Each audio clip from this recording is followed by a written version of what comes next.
90 साल के बुजुर्ग को फोन आया कि हमारी फला फला कंपनी के शेयर खरीद लो, 3 महीने में पकते ही पैसे दोगुने हो जाएंगे। वो बुजुर्ग बोले, बेटा मैं उम्र के उस पड़ाव पर हूं कि केले तक कच्चे नहीं खरीदता।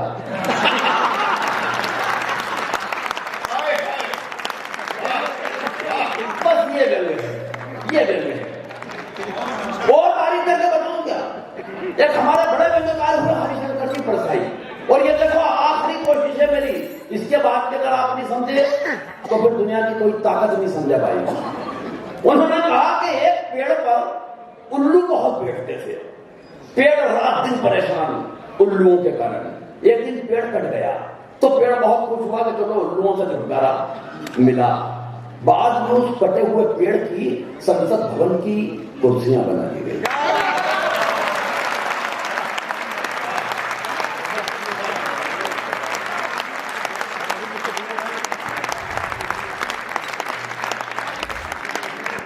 आपके लिए मेरे पास कुछ भी नहीं बचा है, इधर के लोगों कोई बात नहीं, लेकिन आप लोगों ने बजा दी तो मैं समझ गया कि प्रणाम करता हूं आपको भाई बात। अब गन सुनिए कि एक दिन खुल गए शहर के भाग हमारे उधर साहब, ये एक कविता सुनाने आया हूं आपको मान लेना।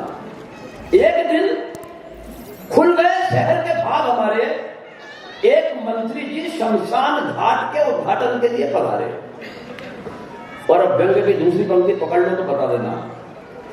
शमशान घाट के उद्घाटन के लिए पधारे, उद्घाटन की पहली रस्म पूरी कराई गई।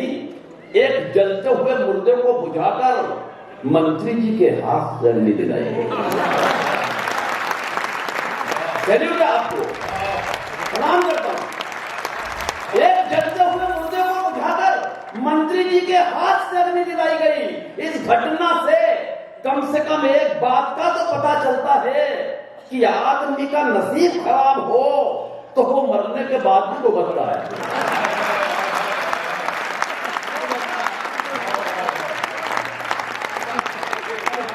आदमी का नसीब खराब हो तो वो मरने के बाद भी भुगतता है। पंडित जी ने कहा, श्रीमान कृपया क्या इस दिशा में आकर अग्नि दिखाएंगे? और व्यंग्य की अग्नि पंक्ति पे ये नहीं कहूंगा साहब के ताली बजाना, एक दावा करता हूं कि रोक के बताना, एक हाथ से पकड़ लेना, दूसरे हाथ को गिरना बजे। लेकिन अगर दूसरा हाथ पहले हाथ से हाथ छुड़ा ले तो इस कवि सम्मेलन में जितनी तालियां बजे इस कवि सम्मेलन का सम्मान कर लेना ऊपर के लोगों आप भी। पंडित जी ने कहा, श्रीमान कृपया क्या इस दिशा में आकर अग्नि दिखाएंगे? मंत्री जी भन्ना कर बोले, आप कहां और कैसे लगानी है मुझे क्या आप समझाएंगे?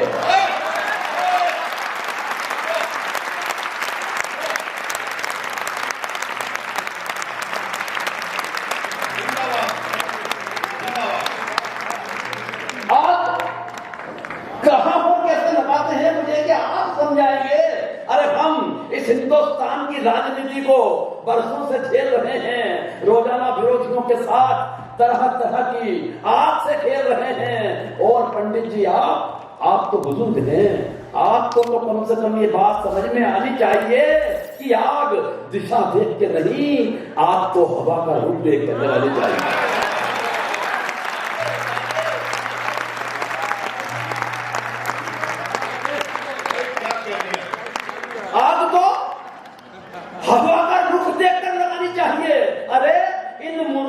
निपटने की हमारी समझ को आप बेवजह नजरअंदाज कर रहे हैं। अरे पंडित जी वो हम ही तो हैं जो 77 बरस से मुर्दों पे राज कर रहे हैं।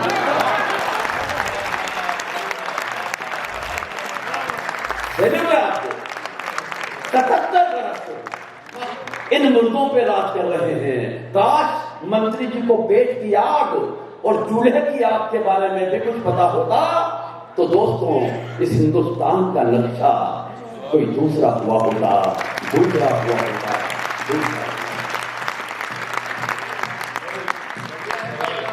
हालांकि क्या बात करनी से लेता हूं कि हमारे यहाँ तो जहां मैं रहता हूं मध्य प्रदेश में कई निपट गए बेचारे,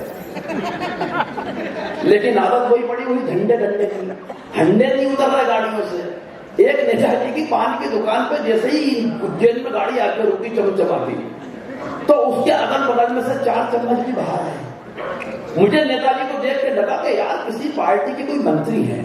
जब मुझे ये समझ में नहीं आया कि कौन से मंत्री हैं, तो मैंने गाड़ी के आगे झांका, तो जो नेम प्लेट लगी थी उस पर लिखा हुआ था हाहूपुरा जजटू।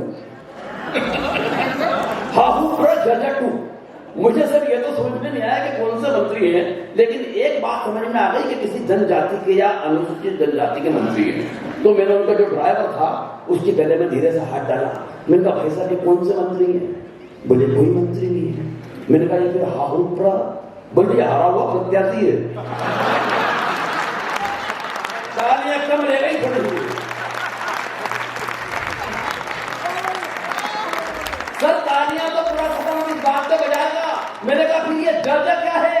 बोले इसकी जमानत भी जब्त हो गई थी।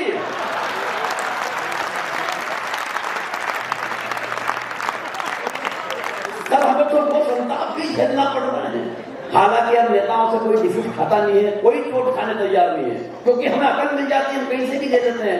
एक गांव का आदमी शहर में जैसे ही दुकानदार के पास गया और बोला कि भाई साहब कोई लेटेस्ट आइटम आई हो तो बताओ।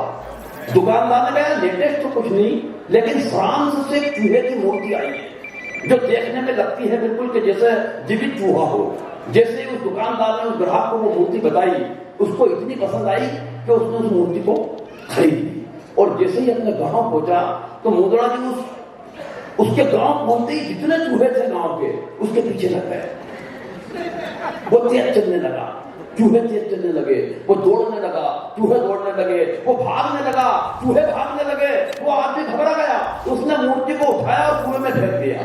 जितने चूहे थे पीछे पीछे कुएं में कूद गए। उस आदमी में अकल आ गई। वो वापस उस दुकानदार के पास गया और बोला भाई साहब किसी नेता की मूर्ति है क्या?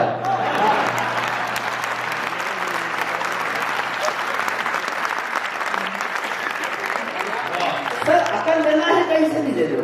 अब ताजुब इस बात का है सर कि नेता की मूर्ति दुकानदार ने दे दी। अब वो मूर्ति लेके जैसे ही अपने गांव आया तो एक भी नेता उसके पीछे नहीं आया। वो आदमी घबरा गया, वो वापिस उस दुकानदार के पास गया, बोले भाई साहब क्या नकली आइटम थमा दिया है आपने? चूहे की थी, सारे चूहे आए, नेता की थी एक भी नहीं आया। भाई साहब एक एक हाथ के अगली बात बतानी चाहता हूं। अगली बात पे उस दुकानदार ने फौरन लेकर हटाया, बोले देखता हूं। जैसे ही देखा और उसने उस आदमी के ग्राहक के हाथ जोड़कर बोला कि भाई जल्दीबाजी में मैंने तुझे नेताजी सुभाष चंद्र बोस की मूर्ति दे दी।